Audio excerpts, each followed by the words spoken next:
Rituais macabros. O assunto do vídeo de hoje é sobre a flor que não se cheira. Rituais macabros que fez dela ser a bruxa gospel. Bora pro vídeo? Vai queimar no inferno! Pra quem não me conhece, eu sou o Zay e você está no meu canal Fala Zay. Amém! E aí, planeta gospel evangeliquez? Como é que vão vocês? Os arminianos? Espírito maligno! Como é que vão vocês? Os calvinistas? Demônio! Como é que vão vocês? Os pentecostais dos botecos de aleluia pelo Brasil afora?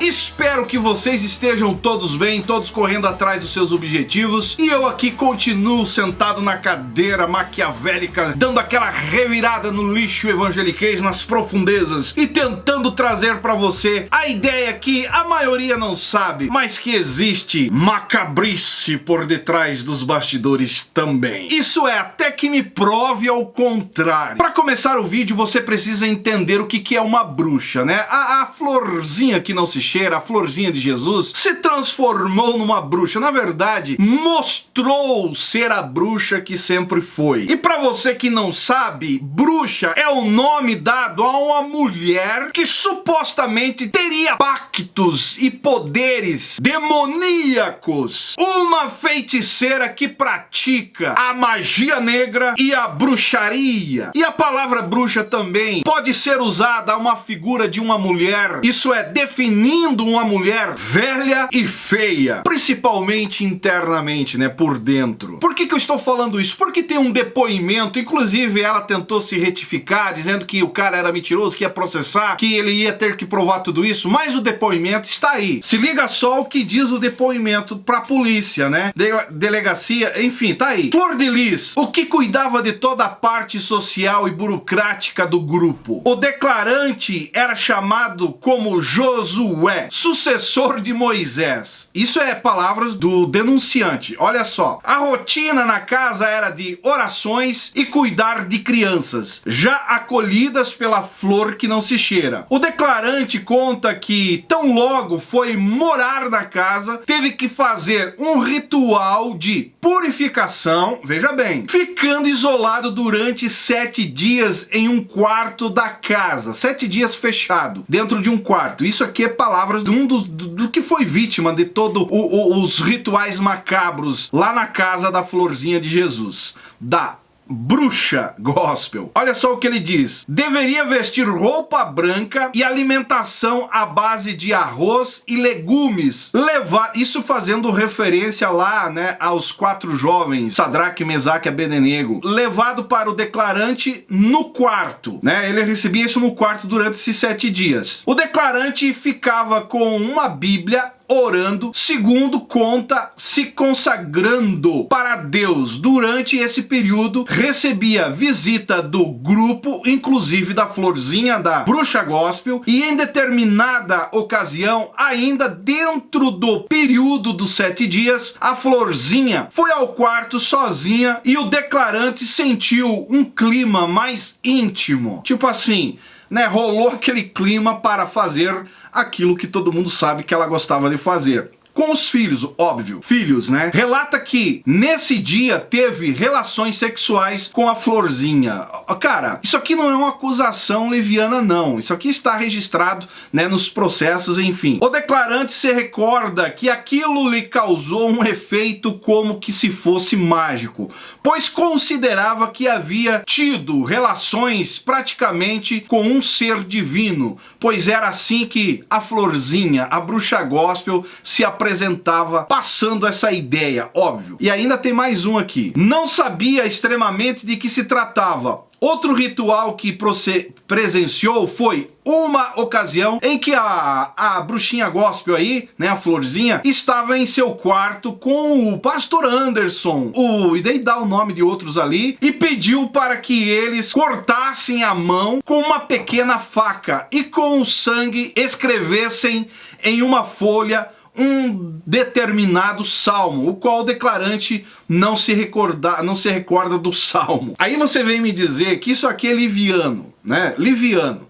Até agora ela não provou o contrário. Só babou, cuspiu nos vídeos aí, argumentando, dizendo que ia processar o cara e que ele tinha que provar. Será que o cara provou? Será que ela conseguiu provar que isso aqui não acontecia? Eu, particularmente, acredito que acontecia, porque é muita coisa que a gente recebe aqui e a gente chega a algumas conclusões.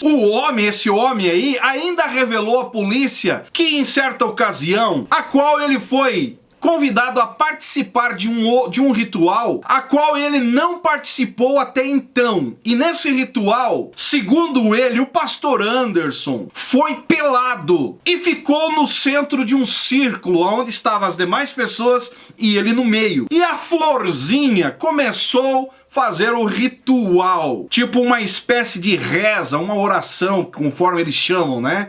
Com o esposo nu dentro de uma roda. Velho, imagina a cena. E nessa oração ela estava oferecendo Anderson a Deus, purificando ele nu, como que se fosse uma oferenda, diz a testemunha, né? Relatou, como que se fosse uma oferenda a Deus. E essa testemunha deixa claro que o pastor Anderson, ele era uma espécie de uma figura, né, especial, única no meio do contexto familiar, como alguém escolhido, né, como se fosse um anjo. E eu vou ler para vocês entenderem, ó. Logo que chegou na casa, o homem afirma que já ter notado que o pastor Anderson era uma figura central na família. Ele relata que logo após a sua chegada houve uma reunião na qual o pastor afirmou que todos do grupo seleto da qual ele passou a fazer parte eram anjos caídos. Olha as ideias. E Flor de Lis e a Florzinha, né, a bruxinha gospel aí, estava ali para recuperá-los. E o pastor Anderson prosseguiu dizendo que a bruxinha, né, a bruxinha gospel, a Florzinha de Jesus, na realidade era um querubim de nome Kituriene. Mas aquele assunto era reservado e restrito a um grupo da casa, que a gente sabe que a casa tinha, né, dois tipos de grupos, né? O mais seletivo, que desfrutava de mordomias, e aqueles que tinham camas especiais, comiam na mesa, enfim. E aquele outro grupo dos filhos, adotivos, filhos, né, entre aspas, que eram, né, a parte mais precária da situação. Comia em qualquer lugar, dormia em qualquer lugar, se amontoava em qualquer lugar. E ainda ele afirma o seguinte, que todo o grupo restrito era anjos que eles estariam salvando. E a bruxinha colocou o nome em todos. Tipo assim, mudaram o nome de todo mundo dentro do ritual para que cada um se identificasse. E daí ele dá aqui o nome de cada um, que eu não vou citar o nome. Agora eu vou ler outra coisa para você entender. As testemunhas que narrou o ritual secreto, a delegacia, ainda fez sérias acusações contra o Anderson e a bruxinha gospel, né, a Florzinha de Jesus. O homem contou que após uma adolescente ter recém-chegado na casa da pastora, Anderson pediu que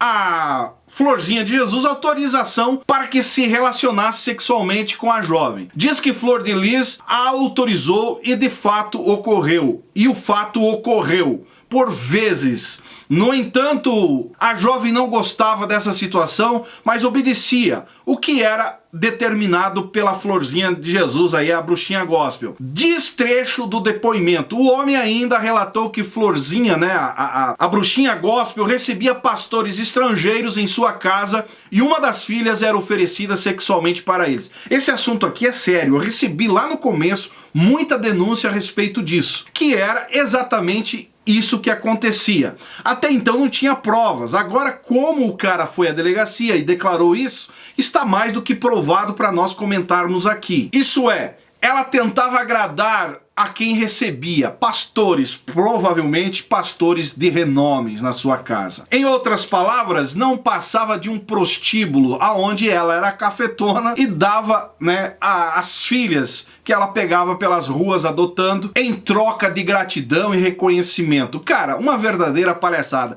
Porque a gente sabe que essas crianças iam lá, esses adolescentes iam lá porque não tinham onde morar, não tinham o que comer, e ela dava isso como atrativo e automaticamente automaticamente eles tinham que entrar nesse ritual macabro em sua casa, inclusive cortando a mão, enfim, fazendo aquele pacto e mudando o nome. Cara, uma verdadeira palhaçada. E ainda tem muitas pessoas que vieram me dizer defendendo essa mulher, inclusive agora, depois que tudo veio à tona, tem aqueles que vêm dizer que ela não representava a igreja, não representa a igreja. Uma pinóia, sempre foi uma representante da igreja brasileira, com tudo isso acontecendo nos bastidores. Vai queimar no inferno! Eu pergunto a você que defendeu, como é que está a sua consciência hoje? E é bom dizer que essa própria testemunha aí relatou à polícia que sofre de transtorno de personalidade, esquizofrenia e toma medicamentos. Agora você imagina as demais crianças, que hoje são todas mulheres e homens, né? Como que estão o seu psique, o seu lado emocional, como que está afetado e abalado diante de tudo isso? Todos, com certeza, preciso de um tratamento urgente. Esse é o meu parecer e é o meu ver. Diante de tudo que aconteceu, a verdade é que nessa casa existia uma rotina de rituais macabros, tudo em nome de Deus, tudo em nome do sagrado, que declaradamente não passava de uma seita diabólica conduzida por dois líderes transvestidos de pastores, mas que no fundo não passavam de verdadeiros bruxos. E detalhe, isso tudo acontecia há muito tempo atrás, desde os anos 90 essas coisas vinham acontecendo. Não é em vão que essa mulher chegou aonde chegou. Você acha que não tem explicação? Tudo que você faz aqui, você vai pagar. Tudo que você plantar, vai ter que colher. E ela está colhendo exatamente o que ela plantou e deixou transparecer, né? Teve um momento que não conseguiu mais esconder a bruxa que existia dentro do seu ser, que estava o tempo todo passando-se como uma verdadeira mulher de Deus, pastora, cantora ungida, né? Que levava a multidão à emoção, tudo tentando conduzir aquela ideia de emocionalismo, colocando as pessoas mais perto de Deus. Mas eu lamento, feitiçaria, bruxaria da pior espécie. E você pode vir aqui pedir provas eficientes, enfim. Óbvio que por ser rituais secretos, não se conseguiu tanta provas assim, além de testemunhas oculares que relataram as suas experiências dentro desse contexto macabro. Eu quero que você deixe aí nos comentários a sua posição a respeito disso. O que você acha disso? Você acha que realmente estão falando a verdade? Eu estou aqui fazendo esse vídeo em cima de relatos que está na mão da justiça, de pessoas que tiveram as suas experiências lá dentro. Agora cabe nós julgar tudo o que está acontecendo, tudo o que acontecia diante de tudo que veio à tona. E eu chego à conclusão que realmente essa cidade do fogo era realmente uma cidade infernal para o emocional de quem viveu esse inferno dentro desses rituais, conduzidos pelo um autoritarismo das suas lideranças, a quais são literalmente a Florzinha de Jesus, a bruxa gospel e o seu esposo, que não está mais entre nós para se defender. Essa é a verdade, é isso que eu acho. E eu acredito que nada fica impune diante de Deus, nada fica escondido diante de Deus, principalmente quando você usa o nome dele para justificar as suas atitudes maléficas, justificar uma vida envolvida com perversidade. Infelizmente, essa mulher representou a igreja brasileira por muito tempo e enganou multidões por onde passou. Vai queimar no inferno! E você que foi enganado, lamento. Afinal, eu estou aqui o tempo todo tentando abrir os seus olhos, assim como nesse vídeo. Vamos aguardar aí mais depoimentos com relação a esses rituais para nós chegarmos a uma verdadeira conclusão, né? No meu caso, só afirmar aquilo que eu já sei e tenho certeza do que eu estou dizendo. Se você gostou desse vídeo, deixa o seu comentário aí embaixo, deixa o seu like que é importante. Se você não me segue nas demais redes sociais, me siga lá no Instagram e vai ser um prazer ter um contato mais próximo contigo por lá. E é nóis, canal Falazar, estamos junto por um Brasil e um mundo melhor.